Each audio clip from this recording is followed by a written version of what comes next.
Hello, and welcome to this week's CEO Growth Talks from Chief Outsiders. Jeff, Loeb, and I are very happy to have you here. We're going to do quick introductions, and then we'll get started. But today's topic is about ABM and how to use ABM to drive revenue and ROI.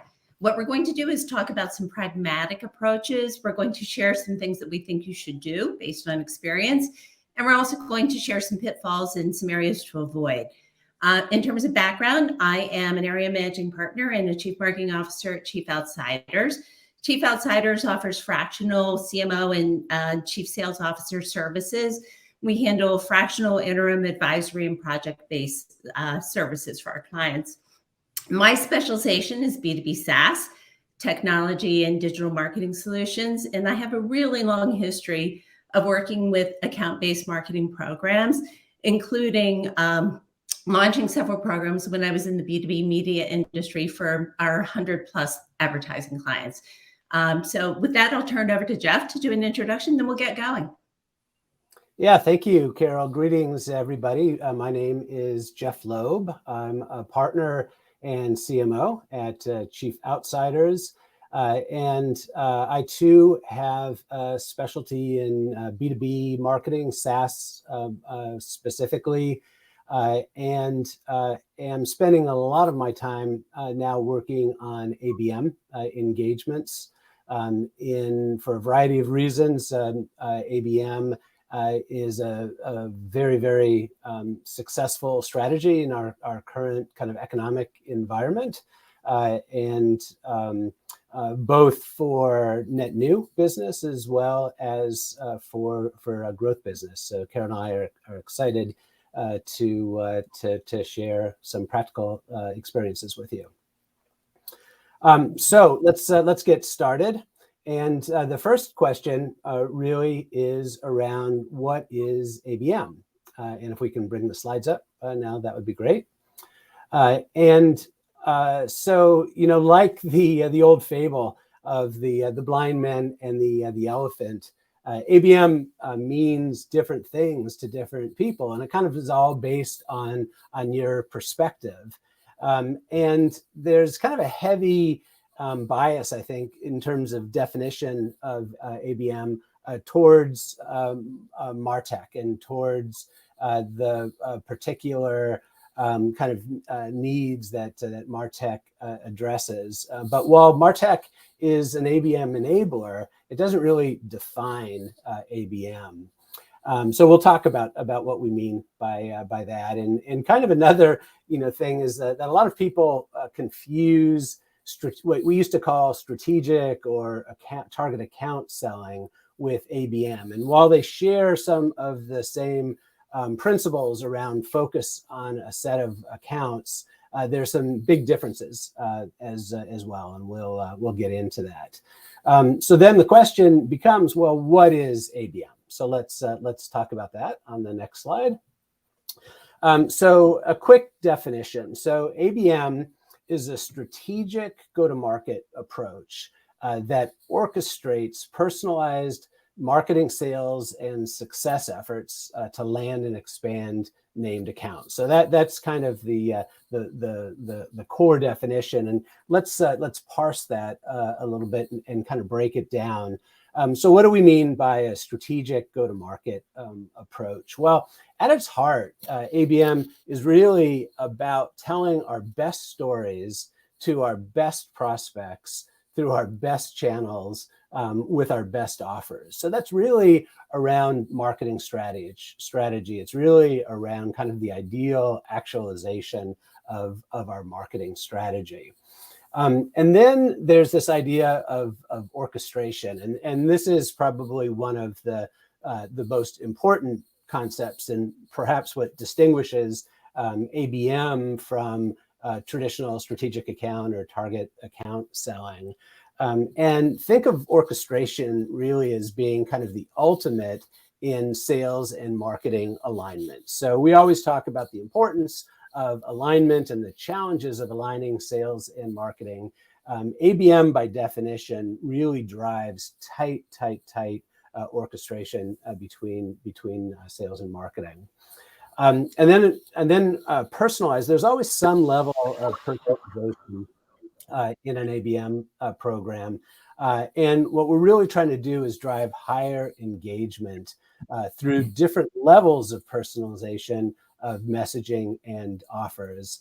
And maybe the last thing that I'll point out is that ABM is a great strategy for both land and expand. It's an awesome way of acquiring net new customers, but it's also a great strategy for growth.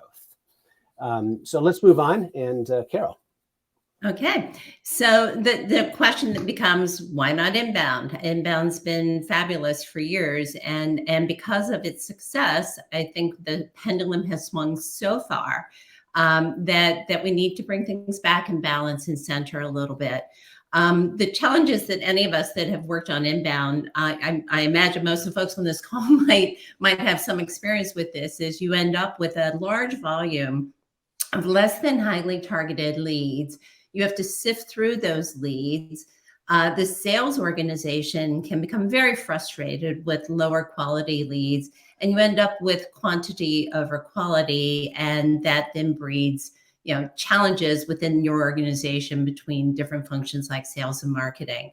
So one of the challenges with a pure inbound approach is the lack of ability to really drive quality leads. The second becomes again, sales friendly, but then not matching the buyer expectations. As Jeff was just talking about, there's a high level of personalization with ABM, and in an environment that's more of a lead gen, demand gen, inbound driving function, you end up with a situation where the buyers are getting more of you can do segmentation, but it's not going to be as personalized as it will be with ABM. Additionally, any of us have seen in our inboxes the volume of noise that's out there. And I don't know about you, but I sometimes, and I hate to say it as a marketer, but sometimes I'm clicking right through those and moving on because I just can't handle and absorb the volume. There's just so much channel fatigue. So ABM gives us a way to focus and move past some of those issues. Moving next, and again, from our perspective, the key is that you are essentially flipping the funnel as opposed to starting very broad and you're working your way down to contacts, which, by the way, can work very well if you're selling a service to an individual buyer. But as opposed to working broad and working your way down to those lists of contacts that are engaged and converting them as qualified, you start with your target markets that you want to get to, your target accounts. Work your way through both the ideal customer profile and the decision-making unit or the buying committee in an enterprise environment. Typically, there's a pretty large buying committee. In fact, I've run into scenarios. I had one where there were 22 people on the buying committee. If you can't randomly get to those 22 people without focusing on the account, going after the decision makers, working your way through the contacts, through nurturing, and then ultimately, rather than having a qualified lead, you have a qualified account with the orchestration that Jeff just spoke about. Why ABM? Because the math tells us it's good. This work is from a recent study, and it speaks to the level of the engagement that we have seen and what marketers are saying is happening from an ABM perspective. The question was asked, is ABM better than traditional means? And you can see the math. 90% say there's better alignment with sales and marketing, 86% higher win rate, 79% ends up with a higher deal size. You can see the numbers in front of you just across the board for those types of metrics that businesses care about. Leveraging an ABM approach makes a ton of sense in terms of the math.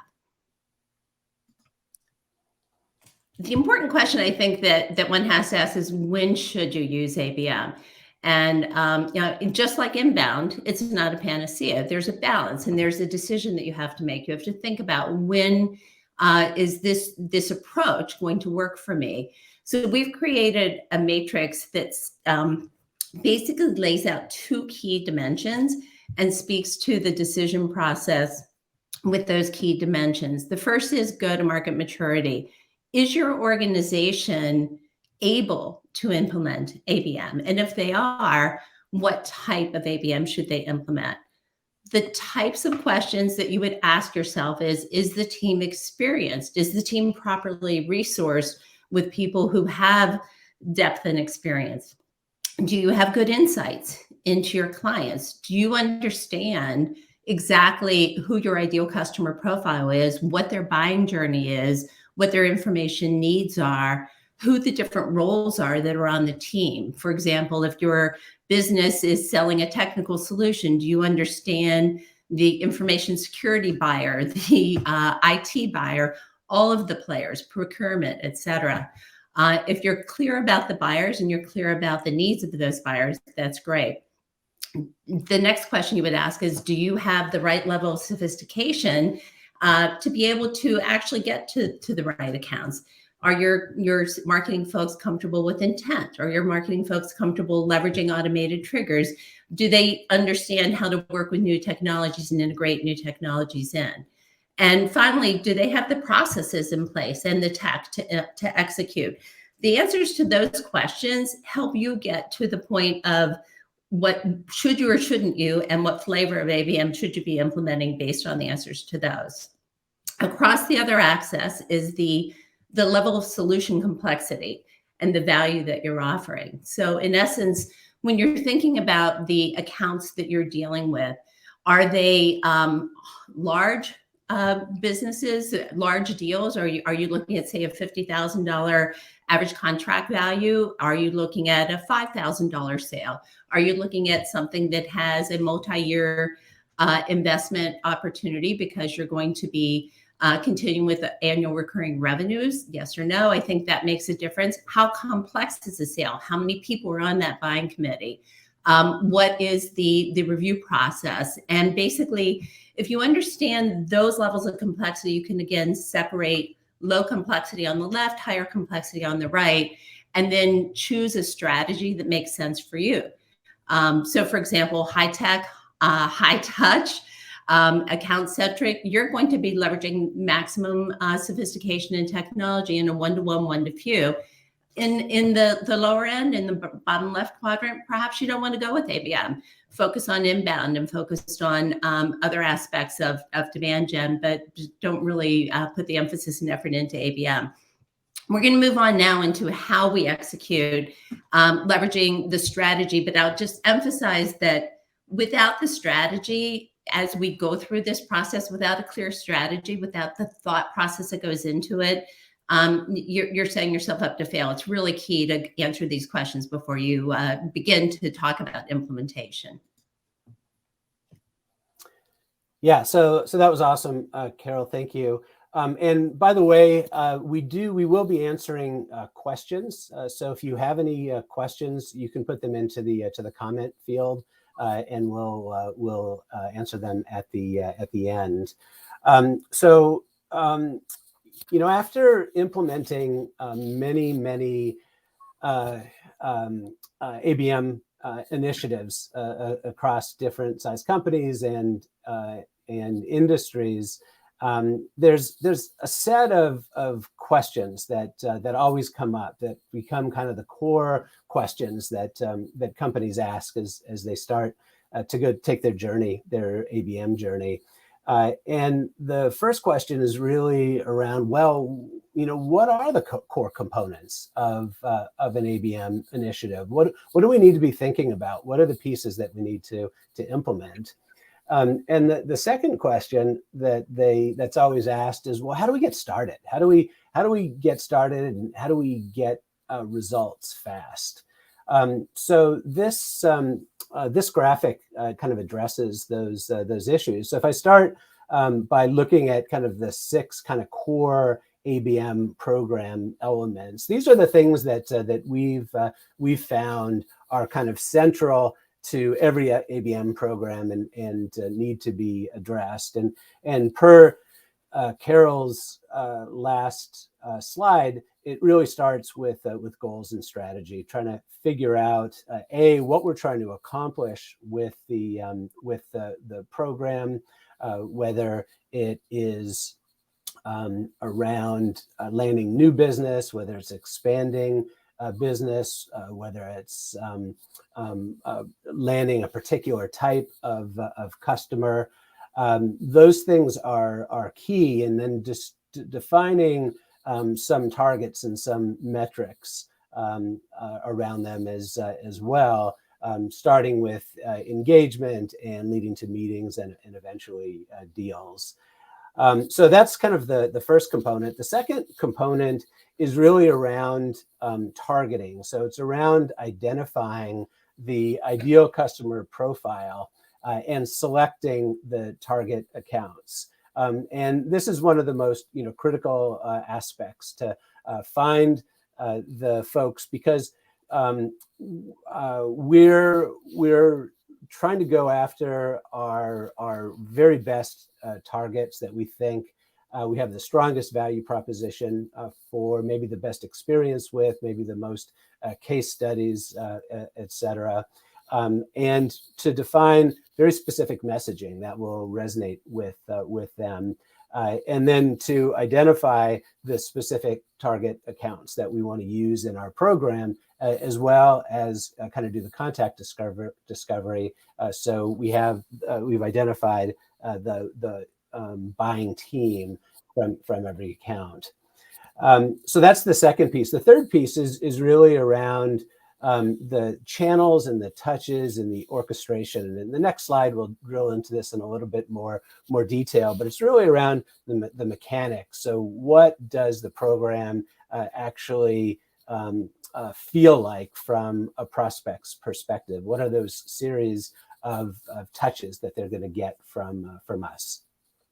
Fourth piece is really around the content, the campaigns, and the personalization.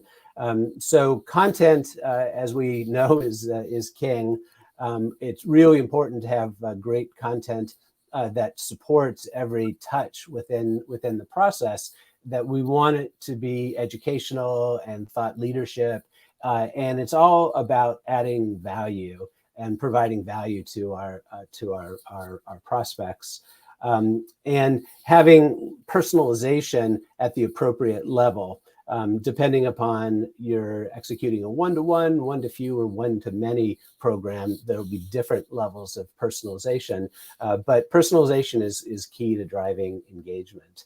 The fifth layer is really around the technology infrastructure.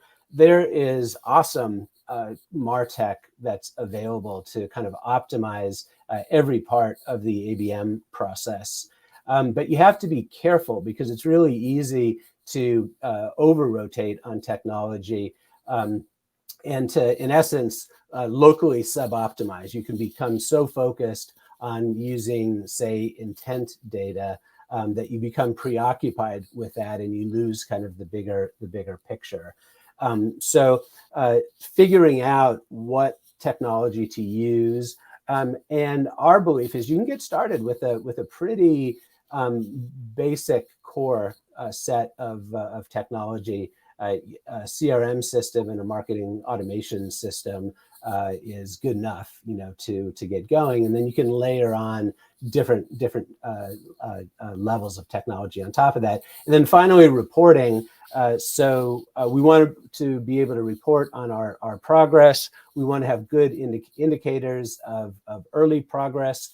A lot of times deals may take 6 months, 9 months, 12 months to close. So it's going to take some time to get that ultimate validation of the success of the program. So what are those early indicators around engagement and around meetings being scheduled, and having the reporting systems that help us to do that. So that's the key program elements. And the other aspect here is really around how do we get started.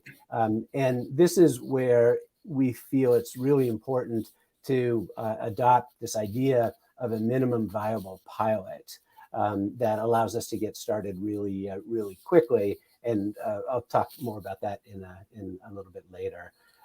So if we move on, this is really takes a deeper dive into the idea of orchestration, which perhaps is the most important part of implementing an ABM program. It's really defining playbook and the set of orchestrated touches. And basically, we want to define an integrated set of touches with sales and marketing, and sometimes the customer success team, that runs over some extended period of time. Could be 4 weeks, 8 weeks, 12 weeks, something like that. Where we start with creating some awareness. Remember, this is not an inbound program, so people may not be aware of us ahead of time. So we have to create some air cover and provide some awareness. So oftentimes we do that with some focused digital advertising, maybe using LinkedIn. And then oftentimes we'll move into a set of marketing touches. So some campaign that introduces kind of our core value proposition and the pain points that we address. And then we move into more of a sales-driven cadence, including emails, phone calls, maybe social media touches as well, maybe personalized videos. But the idea of this orchestration is really what drives the alignment between sales and marketing and allows us to kind of tell our best story in the best possible way with our best content. And then the question of getting started with ABM, there are really kind of three big keys to success in my experience and Carol's experience when launching ABM programs. The first one we've talked a bit about already, this idea of a minimum viable pilot. And what I like to do is I like to create a program that we can launch within the first 2 to 3 months. It's really important for us to jump in, for us to start experiencing success, to keep the team and the organization motivated. And ABM is definitely a program where you get smarter and smarter, and you learn and you optimize. So the idea is, let's get started as quickly as possible, and then we can evolve our messaging and all of the kind of components of the program. So defining a minimum viable pilot, launch it within 2 to 3 months, have a very focused set of accounts. I find that 10 to 50 accounts is usually a good number to begin with in our pilot, and then also minimize the number of channels. So you may have noticed that when I talked about the orchestration slide, I didn't go through every single potential channel because in an MVP we want to select a subset, things that we can launch quickly. Maybe eventually we'll want to develop personalized landing pages or microsites, but that's not necessarily something that we want to have in our pilot. So an MVP is kind of the first piece. The second piece is really around both the approach as well as the team structure. So what are the steps and the stages within those 2 to 3 months to launch our pilot is really key. And then having a team that includes kind of both the core team and the subject matter experts and other stakeholders that we need to keep informed. And then the third piece is this idea of a high value offer. So we're trying to, one of our goals is to get a meeting with members of the buying team. And a great way to do that is through a high value offer. And a high value offer could be some type of assessment. It could be some type of review of best practices or industry research, but it's something compelling, something that adds value and doesn't feel like a sales process. It feels like a true kind of value add to the prospect. Is a great way of driving these kind of initial meetings. So the last thing that we want to talk about really are around some of the common mistakes that we see in ABM programs. So, Carol, let me kick it over to you. What's that? You can put the last slide back up if you like. Okay, sure. Okay, so from my perspective, I see really one major common mistake, which is if one executes based on technology first, and you've heard us say this a couple of times, the reason we're saying it is we've run into so many scenarios where a company will go out and the first thing they do when they want to have ABM is buy a technology platform. Like, I don't want to name names, but I was going to, I won't. But they'll go out and buy an ABM technology platform and think, okay, that's how I'm going to implement ABM. And in reality, they haven't set out a strategy. They haven't determined the ICP. They haven't decided what the buying cycle is. They don't know who the buying committee is. They know they're going to target certain accounts, but they haven't done the work to set the campaign up. So what's going to end up happening with technology is you'll just fail faster. It's really key to do the homework before you execute, figure out what's working, and then automate on top of it. To me, that's the mistake that I've seen most often. That's a great one. And for me, I'm going to kind of revisit this idea of the MVP. And I think the mistake is not getting started with a minimum viable pilot. I think many organizations tend to want to pack too much in to getting started. And are overly ambitious. There's so many moving parts as part of an ABM program. It's really easy to be over ambitious or focus too heavily on the technology, as you were talking about on the MarTech, and it can really lead to initiatives collapsing under their own weight, right? Just because it's just too hard to get started. So really being streamlined, really thinking about what success looks like and how do we get there in the best possible way, get the learnings from the initial pilot, and then begin to layer on more sophistication as you go forward. Okay. Well, I think with that, we are at time. So thank you so much for your time today. We've enjoyed speaking with you. And by all means, reach out if you have questions. chiefoutsiders.com. We're happy to chat. Thank you.